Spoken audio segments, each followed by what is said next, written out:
Hello and welcome back to another Deck Tech. We have Anakin yet again, but this time we are back to our boy Anakin-3. And for this video, I had to bring on nobody other than KingSmudge from the Discord. Welcome.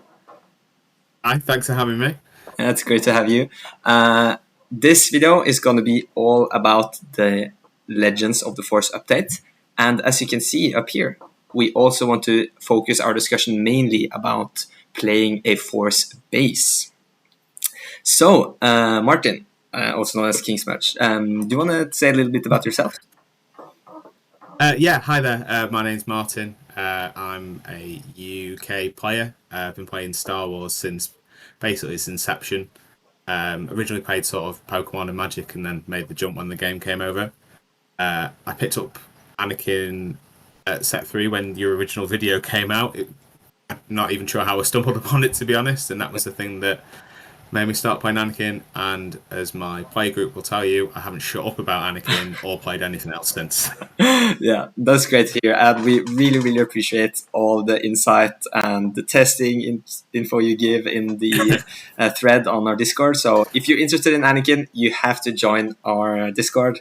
Martyn and a lot of other passionate Anakin players will give you a lot of tips. All right, but let's get straight into it. So, first, the base question. We in the beginning only had the 30, then Colossus came around, and we had to test that and figure out if that was good. But now we have another option. Shadow Undercity, or another one, Common Base, that can give Force. And today we will basically not discuss that much if it's the right option, but more showcase what we can do with the Force. And we'll just jump straight to it. Martyn, you can give us a quick rundown why or how we can utilize the Force. Yeah, so the main reason for jumping to the Force base in this version of the list was to utilize the strength of Mundi mostly. The big difference from where we were in Set 4 to where we are in Set 5 is that the droids don't seem to have the attack power with Anakin's ability that they did before. One of the things I found was when they were attacking for 3, because of the release of every color combination now getting a 2/4, it just meant that they weren't trading very efficiently, which is the main purpose of them. So what we've been able to do is hop over to this new Force base, because we've got 9 Force units that we've got on turn 1. And this gives us access to some very powerful cards in Mundi, in Chirrut, and in Shatterpoint, which really help take the deck into sort of more of a mid-range beast than it was in Set 3. It allows us to sort of spread the curve out a little bit more as well, so we're not...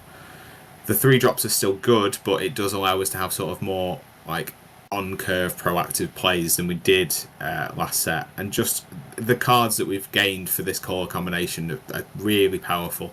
Yeah. And I feel like this base helps to utilize it.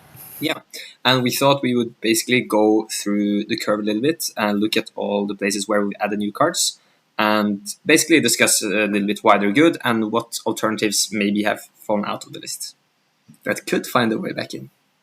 Yeah. So, and lastly, we have to mention Mace Windu is also another great card that utilizes the Force. But let's go. And as you said, we have Yaddle, Secretive Sage, and Adi Gallia as 3 great Force units. We did kick out the droids. These have just greater stats, which is good. And we now have a lot of card draw from Mundi. But you've also decided to keep it covering the wing in. Yeah, so my main reasoning for covering the wing is one of the things that the list didn't have a great deal of through testing was it doesn't have a great bevy of space units, because the way the Force base works, you inherently want to play a turn 1 Force unit, and none of the space units are Force. So I wanted to try and have something that was still in an emergency, an early game space unit. Like, it's not great playing covering the wing without giving a shield, but the benefit you get is later on your Anakin flip turn, you can play one of the proactive 4 drops like Mundi. You have 2 left over. Covering the wing fills that slot nicely to give your leader a shield on flip, which can help either protect him or get a profitable trade without taking any damage on Anakin. Yeah. Just a super flexible card. And it Yeah. kind of hurts me a little bit to put Regional Governor on the bottom row here with the cards that are out, but when the meta settles it a bit more, probably he'll or she will find a way back in. Yeah, that's the thing. I mean, that covering the wing, I've got it as a 2 of. Yeah. That's like seasoned to taste. Whichever 2-drop you think Yeah. you're the most comfortable with, be it another. You could still play Restored Arc there. Tried that for a bit, it was fine. You could play your Regional Governess. You could play Sabine. Like, a lot of people still think Sabine is really good in Anakin, and it's hard to argue with. Yeah. With Pershing still going to be a thing, The and there'll 3 be a lot power of is crucial. 3/5s. Yeah. Yeah. And we even got like there's a hidden 2-drop if that is valuable. There's the Loth Wolf now, it's Sentinel, so there's a lot of options here, and we're only showing the idea of the deck and not showing exact what's right or wrong, because that will there could still be a world where you run sort of like just to C3PO as well, if you wanted some additional card draw. Like, it's not wrong. It just, they don't trade as well as they used to, and you'd have to sort of readjust the numbers in the deck as well. Where I was trying to like soften the curve a little bit from the 21 3-drops we were playing in set 4. Yeah. All right then, and now we have not that many new cards on 3, but we do have Ezra Bridger, which kind of is the card you in most games want to play turn 2. Yeah, it doesn't read well in 4 stacks because you think you don't have many creatures, you don't have many specters. Yeah. But 3/5 is such a powerful stat line. Yeah. It's like, we've already seen how good Cassian Andor is. Just even if you play him dry on turn 2 and don't use the smuggle, it's incredible. And just having copies 4, 5, and 6 of that. Like, even if you don't ever trigger the ability, like it's got the Force tag. It's a Jedi. It's a 3/5. That's all you really needed to be. Yeah. It's a great card. And we don't have many options down here. There, of course, is more. With the space units, we haven't included like Red 5 and the Red Squadron X-Wing. But Jedi in Hiding is a very interesting card. It can basically be a K2SO that does the same thing as K2, but when they no glory it, if they don't have the Force, then they can't do it back to you. But Martyn, you argue this is a bit awkward to play before Kiadamundi. Yeah, so the issue that I had in testing with this one was the way it uses your Force token and you can't ever stack them. Going into your turn 3, which is your 4 resource turn, you want to have Kiadamundi be your main thing.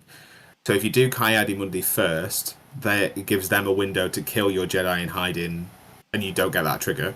So if you attack with your Jedi in Hiding first to use the Force token, you're then required to have an additional Force unit, so your 2-drop, to be able to get you the Force back.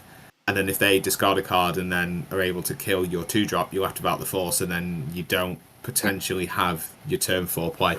So it's a powerful card, and I think there is argument for it being in there, but I don't think it's a proactive 3-drop. It'd be something that you like held on to and played on 6. It's like, play this, play a Village Protector, and then like you flip. But it's just, I found it really awkward to sort of weave it into the curve, because this deck very much feels like it wants to go 2-drop, 3-drop, 4-drop. Yeah. And just take advantage of that. And on to those 4-drops. Basically, in my opinion, the 2 best new cards, both Chirrut and Kiadamundi, super impactful. Kiadamundi on his own has replaced both droids, because most of the time you would get, if you wanted like a good C3PO in a game, you were drawing 2 cards off it. You draw 1 on entry, you'd get 1 attack with it. Hopefully both of them draws you a card, and then the opponent, when they got wind of what C3PO was doing, would kill it. Yeah. And even then, sometimes it wasn't even drawing you a card. Sometimes you need R2D2 to like sort of help drawing. Kiadamundi just comes down and gives you the 2 cards straight away. So it replaces itself and gives you an extra card, and is a 4/4 body, and you can do it proactively. And like, it just does everything you want from a card. It's what I felt was missing from last set, of just having that extra 4-drop that we could play. Yeah. And now we have so many great options. Like, Kanan used to be a pretty staple card, but now I would even play the new Iterant Warrior instead.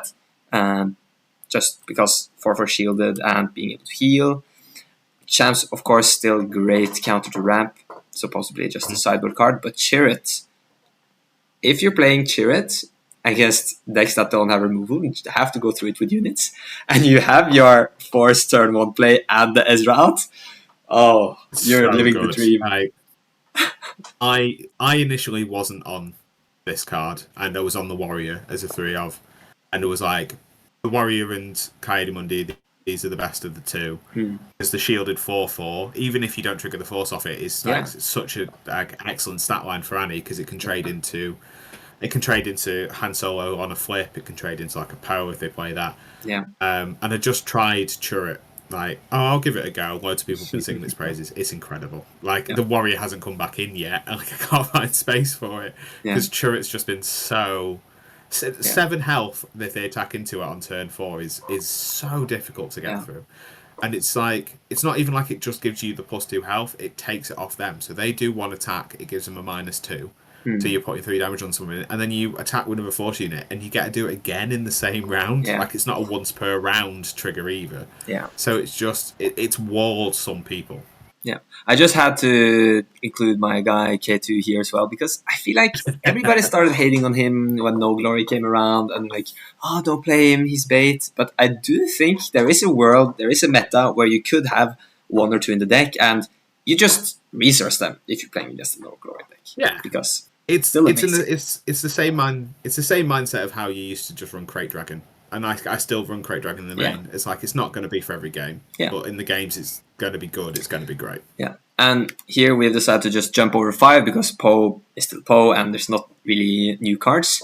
But here we have something that looks like Poe's friend Wrecker, but he's actually a force unit.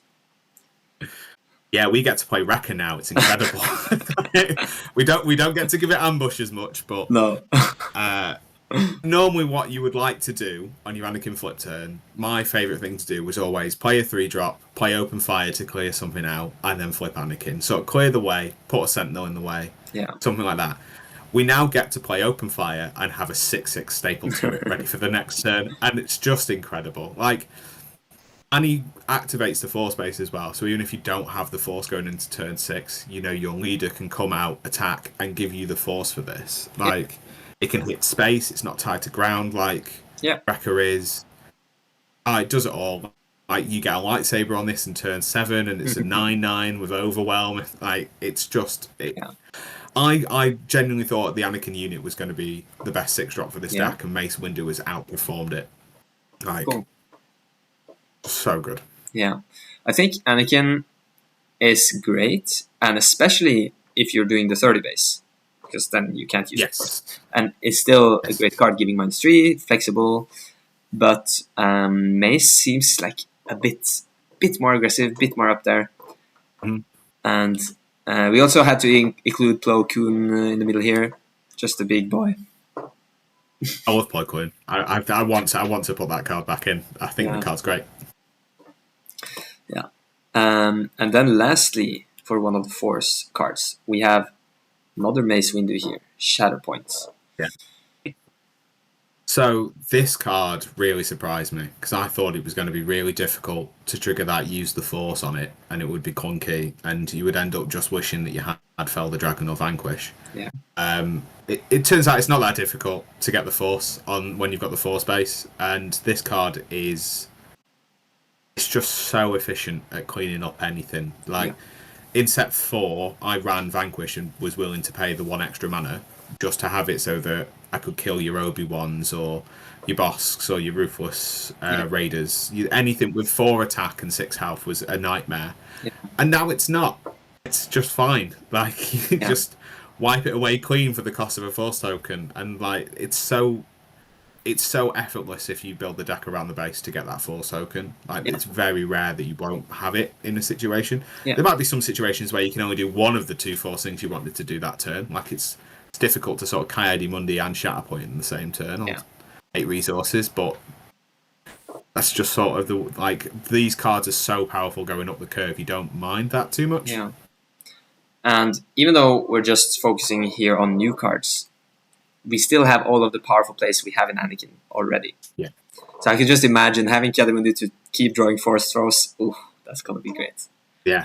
Oh, it's so on 5 if you don't have Poe, Oh just yeah, go in Coyote-Mundi. Oh, I've drawn a force throw. Oh, I'll chuck that at you. It's just yeah, we've still got pillage in the deck as well. There's still yeah, all the hand attack stuff from the original one. yeah. Like, Right, and lastly, we have just an honorable mention here that we play a lot more force cards now. The forces with me could probably be a good line. And we haven't included Bravado in this list either, still a bit more mid-range control-y, but you could maybe, with the new force base, build Anakin also to be even faster, more aggressive. yeah, with the lightsabers being in the main now as well, a lot of people were running, myself included, running perilous position over the lightsabers to play sort of a more controlling version. But because you now have such a wealth of force units, the lightsaber just becomes sort of your go-to. Like you Yeah, want to be able to go turn 1 force unit, turn 2 lightsaber in certain matchups. So in that scenario, having a bravado back in probably wouldn't be the worst idea, because yeah, then you get sort of the Anakin combo back in, the yeah. tried and true flip Anakin, put a saber on him, whack the base for around about 18. Like it's just going to still steal you some games, especially Yeah. with other people trying It's kind force of bases and their health coming down to 28. yeah. It's kind of crazy to me that now with like Yaddle and Adi Gallia, you can basically have a Vader leader on turn 2 if you just slap a saber Yeah, on them. Like it's yeah, just crazy stuff. just a gentleman's 5/7 that even with your ability is a 7/7 that then gives minus to. You can just Oh kill yeah. anything that's got 9 health on turn 2. Yes. Yes. Just Wow. mad, like. Yeah. That's why we play the sabers. There probably should be a third saber in there, to be honest. But I like running. Yeah. I like being really greedy and staying safe and having a safety net in tech. Yeah. So I think the future is still looking pretty good for Anakin. I have to say, we have to acknowledge he has a big contender now with Han to Blue has got a lot of Yeah, support as well.